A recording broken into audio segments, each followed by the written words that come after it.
Bonjour. Pas besoin de ça. Bon, je vais le tasser. Désolé. Donc, dans ce diaporama, on va s'intéresser à c'est quoi les qualités d'un bon logiciel. Donc, un bon logiciel se manifeste comment? Il va se manifester par ses qualités administratives pour le gestionnaire. En fait, quand on dit un bon logiciel, c'est un bon logiciel, mais du point de vue de son utilisation, mais aussi de son développement. Donc, va se manifester par ses qualités administratives en tant que projet informatique pour le gestionnaire et pour les commanditaires de ce projet-là. Va se qualifier comme bon logiciel pour ses qualités de fonctionnement pour l'utilisateur et va se qualifier comme étant un bon logiciel quant à ses qualités de développement, donc de codage et de déploiement, packaging pour le développeur.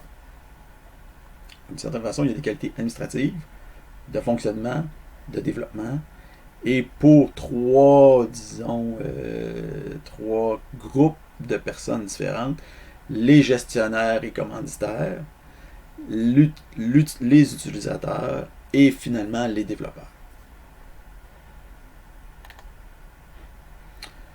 Donc, pour ce qui est des qualités administratives, donc les gestionnaires, les commanditaires, eux autres vont apprécier des logiciels qui sont simples, qui utilisent des techniques ou des technologies connues et fiables, qui sont faciles à planifier et à estimer, mais tout ça, c'est lié. Là. Je veux dire, si c'est simple, puis si ça utilise des technologies connues et fiables, ben, ça va être facile à planifier et à estimer. Qui utilise un minimum de ressources, bien entendu, parce qu'il faut que ça coûte le moins cher possible de développer un logiciel. Après ça, dont le développement se déroule de manière prévisible, donc dans les temps, avec les budgets et l'équipe initiale. Évidemment, des logiciels qui rapportent de l'argent ou de l'efficacité, parce que quand on dit que ça rapporte, le logiciel va rapporter si le logiciel est utilisé à l'extérieur et vendu à des clients, mais des fois, les entreprises vont développer des logiciels pour l'interne. Donc, à ce moment-là, il faut que ça rapporte, mais pas nécessairement en termes d'argent, mais oui, d'une certaine façon, en termes d'économie d'argent, mais en termes d'efficacité supplémentaire que ça apporte à l'organisation.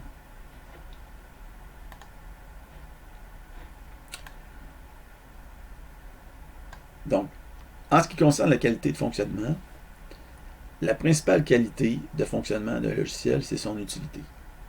Donc, est-ce que ce logiciel sert à quelqu'un pour faire quelque chose? Puis si oui, dans quelle mesure?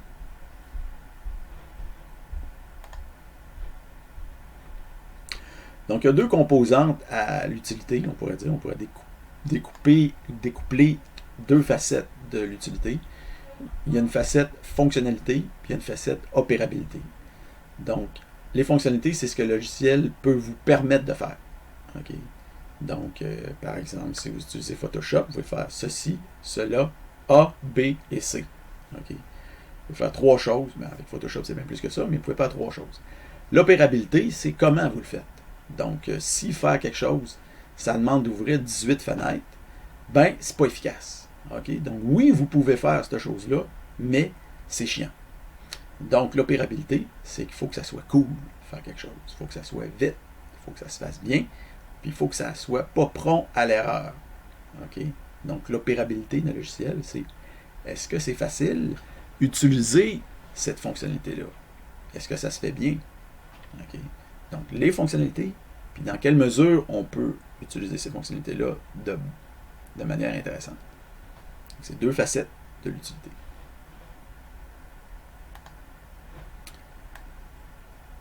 Donc, un grand nombre de projets informatiques sont des échecs, non pas parce que le logiciel ne marche pas, mais tout simplement parce qu'il ne répond pas aux besoins du client.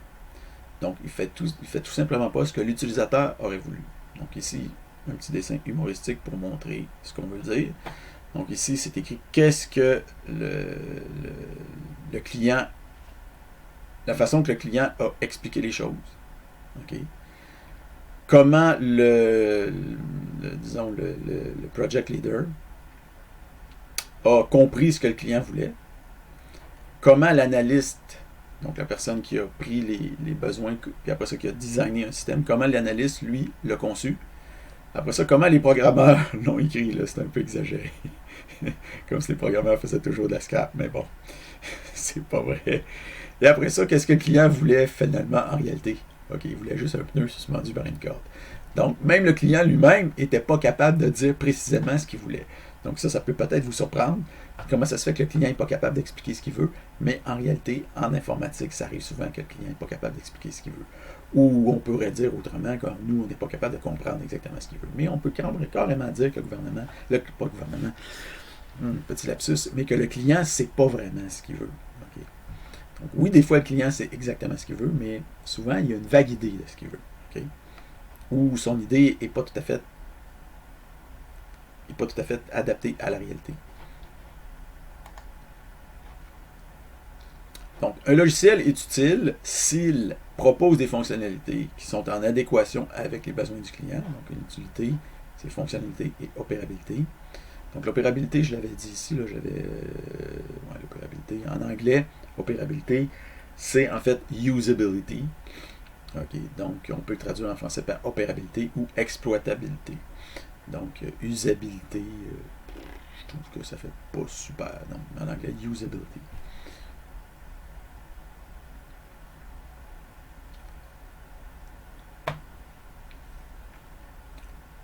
Donc, un logiciel est utile s'il propose des fonctionnalités qui sont en adéquation avec les besoins du client, puis s'il permet de mettre en œuvre ces fonctionnalités de manière pratique, conviviale, autant que possible. Donc là, dans les prochaines diapos, on va énumérer de très nombreuses qualités de fonctionnement d'un logiciel. Donc, quand dans le diaporama précédent, je vous ai demandé de m'énumérer 10 qualités d'un bon logiciel, probablement que vous avez pigé parmi ces 10-là, parmi toutes les qualités qu'on a ici. Donc, on a d'abord l'esthétisme. Donc, est-ce que l'interface est belle? Tout simplement. L'ergonomie, est-ce que c'est facile d'accéder aux fonctionnalités? La convivialité, qui est une espèce de mot un peu fourre-tout, mais plus général encore. Donc, la convivialité, ça correspond à l'esthétisme, à l'ergonomie, puis au guidage, si on veut, de l'utilisateur, par rapport pour pas qu'il commette d'erreur. La responsivité du logiciel, l'apprenabilité, donc la learnability, est-ce que c'est facile d'apprendre en utilisant le logiciel? Après ça, la simplicité du logiciel, sa rapidité, sa robustesse face à l'utilisateur, face à l'environnement, sa précision, sa justesse, sa fiabilité. Est-ce que les données sont sécuritaires pour l'utilisateur contre les malfaiteurs? Est-ce que le système est portable? Est-ce qu'on peut le déployer ou l'installer facilement? Est-ce qu'il est compatible avec plusieurs environnements différents? Est-ce qu'il est accessible? Dans le sens, quand c'est accessibilité, c'est l'accessibilité, par exemple, aux personnes malvoyantes, malentendantes, etc. Est-ce qu'il est multilingue? Internationalisé? Est-ce qu'il est disponible? En fait, disponibilité, c'est ça peut paraître niaiseux, mais disponibilité, on parle de disponibilité, par exemple, réseau ou tout ça. Et son autonomie, est-ce que le logiciel est relativement autonome ou il dépend d'autres choses qui peut-être peut lâcher à tout moment? Est-ce qu'il est composable avec d'autres logiciels existants? Donc, est-ce qu'il crée des synergies avec le reste de l'environnement? Est-ce qu'il est ajustable? Est-ce que ça peut facilement le customiser, l'adapter à différents utilisateurs? Est-ce qu'il s'adapte de lui-même à l'utilisateur, par exemple par un système d'intelligence artificielle? C'est quoi son efficacité? Est-ce que le logiciel est efficace en temps, en mémoire, etc.? Est-ce qu'il utilise beaucoup de ressources? Est-ce qu'il est lent? Est-ce que c'est facile de rajouter des fonctionnalités supplémentaires, par exemple par un système de plugin ou quelque chose comme ça? Est-ce qu'on peut facilement prédire son fonctionnement et est-ce qu'on considère que c'est un logiciel qui est relativement stable dans son fonctionnement? Est-ce qu'il respecte les standards puis des normes de fonctionnement? Est-ce qu'on peut facilement, le faire fonctionner tout autant avec 10 utilisateurs ou avec 10 millions d'utilisateurs? Donc, est-ce qu'il est scalable ou scalabilité? Finalement, l'aide et la documentation, est-ce que c'est intéressant? Donc, si jamais vous allez ici sur Wikipédia, vous allez voir qu'il y a encore plus de choses que ce qu'on a nommé ici.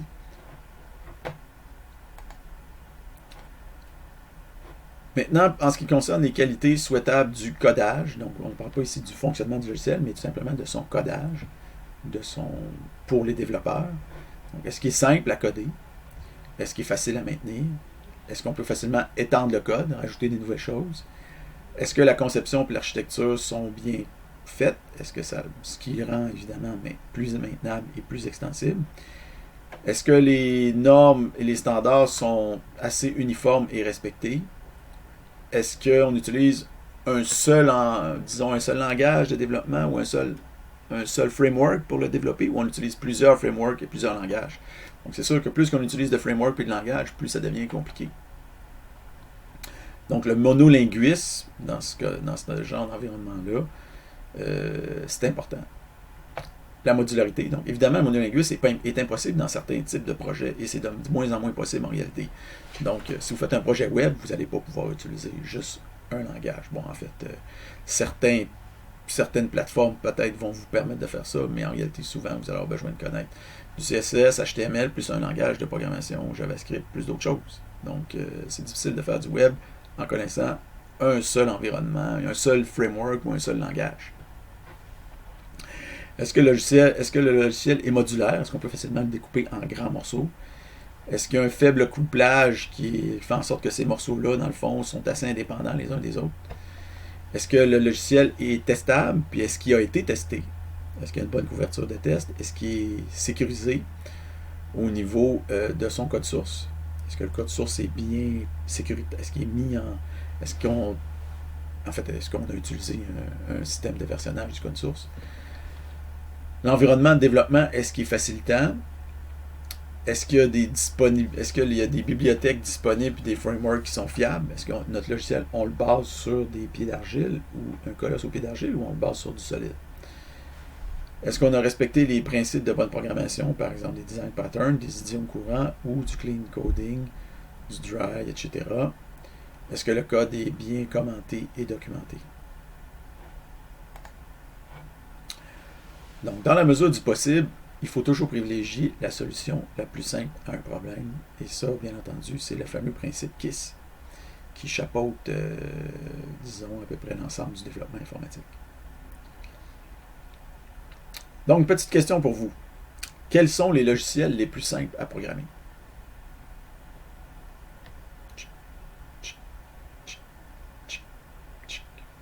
Donc, admettons que vous m'avez répondu. On va aller à la diapo suivante. Donc, les logiciels les plus faciles à programmer, c'est ceux qui existent déjà. Évidemment, on n'a pas besoin de les programmer. Ou ceux qui n'ont pas besoin d'être codés. Parce que peut-être que ce que vous voulez faire, ça ne sert à rien. Donc, l'idée, c'est qu'il faut essayer de ne pas coder. On code quand on a besoin de coder. Okay? Donc, si vous n'avez pas besoin de coder, vous ne codez pas. Donc, le code le plus rapide, le plus fiable, sans bug, qui utilise le moins de ressources, c'est celui qui n'est jamais écrit. Donc, voilà l'application du principe KISS à son meilleur. Ça nous amène à aborder un concept assez important en gestion qui s'appelle le triangle du gestionnaire, qui est en fait le grand compromis que vous avez à faire en tant que gestionnaire de projet ou gestionnaire principal de projet informatique. Vous devez prendre en considération 4, disons, variables qui sont liées les unes aux autres. Okay. Vous avez d'une part le scope du projet. Le scope, c'est sa portée ou son envergure, ou si vous voulez, le nombre de fonctionnalités que vous allez développer dans votre logiciel. Okay. Donc, si vous développez une petite application pour faire afficher, genre par exemple, pour faire une petite application pour déclencher une alarme sur votre ordinateur versus si vous développez un navigateur web, vous n'êtes pas dans le même domaine de scope. Okay? La petite affaire qui déclenche une alarme, vous allez pouvoir faire ça un après-midi, puis le navigateur web, ben, vous allez pouvoir faire ça en 5 ans. Okay? Donc, il y a une différence entre les deux. Là, j'exagère évidemment le navigateur web. Là, ça dépend comment vous vous y prenez. Là, mais mettons, ça vous prendrait certainement plusieurs mois. Donc, mais évidemment, il ne serait pas à la hauteur de ceux qui existent déjà. Mais bon, vous seriez capable de faire quelque chose dans quelques mois. Donc, le scope, c'est l'ampleur du projet à réaliser. C'est un gros projet, un petit projet, etc. Okay? Après ça, vous avez des ressources à votre disposition. Vous avez un budget, vous avez une équipe. Okay? Donc, vous avez des ressources. Et ensuite de ça, vous avez aussi un temps. Donc, on peut vous dire, ben, ce logiciel-là, ça serait bien qu'il soit fini dans 3 mois. Ou, tiens, je pense que 6 mois, ça va être correct, ou 1 an. Ou même que ça peut être 2 semaines. Et au centre de tout ça, vous avez la qualité de votre logiciel. Donc, ces 3 trucs-là, on peut dire en fait que le scope, la portée du logiciel, les ressources dont vous disposez et le temps dont vous disposez, ça, c'est 3 variables en quelque sorte, okay, que vous pouvez ajuster. Et vous avez la qualité qui, elle aussi, peut s'ajuster, mais qui dépend aussi, qui dépend en quelque sorte de ce que vous allez faire avec les 3 autres. Donc, si vous êtes donné, si par exemple, vous n'avez pas assez de ressources pour compléter les fonctionnalités dans le temps, la qualité va s'en ressentir. Si vous avez un temps trop court pour développer vos fonctionnalités avec les ressources que vous avez, vous allez devoir, encore une fois, couper dans la qualité du logiciel. Et finalement, si votre logiciel a trop de fonctionnalités pour les ressources et le temps que vous avez, vous allez devoir couper dans la qualité pour atteindre cet objectif-là. Donc, si vous manquez de une de ces 3 choses-là, nécessairement la qualité va être moindre dans votre logiciel. Et évidemment, ce n'est pas souhaitable d'avoir une qualité moindre. Donc, en conclusion, le développement de logiciel, c'est un grand compromis. Okay. Donc, tout l'art du développement logiciel, c'est d'utiliser avec sagesse les ressources disponibles, le temps, les humains, l'argent, pour fabriquer un logiciel utile, tant du point de vue de ce qu'il peut faire, des fonctionnalités, que du comment il le fait, donc la qualité de fonctionnement, sans négliger au passage la qualité du code qui garantit sa maintenabilité et l'extensibilité future du projet. Ça a l'air bien dit comme phrase quand même. Donc, vous pouvez maintenant répondre à quelques petites questions. Donc, vous avez ici, cette fois-là, 5 questions auxquelles vous allez répondre, suivi de 5 autres questions. Cette fois-là, j'ai mis 5 points pour 5 questions. Ça devrait être pas si mal. Et à la fin, je crois que j'ai rajouté une petite question en développement de 2 points. Donc, mettons que vous travaillez seul, qu'il vous reste 1 mois pour programmer le logiciel qu'on vous a confié, mais vous estimez qu'il vous faudrait encore 2 mois pour terminer le logiciel dans les règles de l'art, ça veut dire avec une qualité exemplaire. Quelles sont vos options? Donc, astuce, servez-vous du triangle du gestionnaire pour répondre à cette question-là. Donc, vous avez juste à répondre ici à développement. Finalement, quand vous avez fini tout ça, vous remettez le PowerPoint sur Léa avec votre auto-évaluation sur 12. Merci et au prochain diaporama.